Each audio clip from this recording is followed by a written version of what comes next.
ایرج امان در فیسبوک ویدیوی لحظه یک پیادهگر رو زده افتادن در یکی از کوچه‌های پایتخت را نشر کرده است.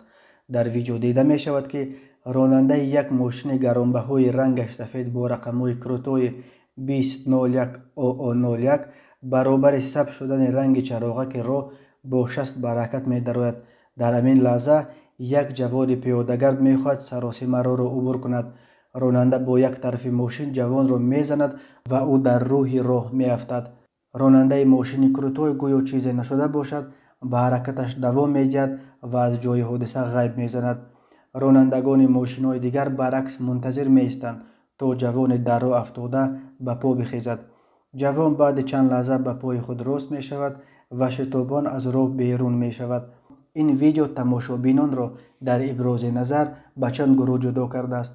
برخی بیانند که اینجا عیب خود پیاده‌گرد بیشتر بود، چون که بعد برای پیاده‌گردان سرخ شدن رنگ چراغک تلاش عبور از روی ماشینگرد را کرده است.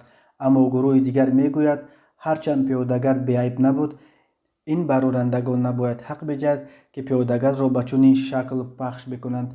اکثریت رفتار راننده ماشین سفید را که جبر دیده را در محل صدمه پرتافته فرار کرد محکوم کردند.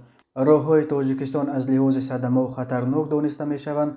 هر سال بر اثر صدمه در راه‌های تاجیکستان تا 400 نفر به هلاکت رسیده، بیش از 1200 تن دیگر معیوب می‌شوند.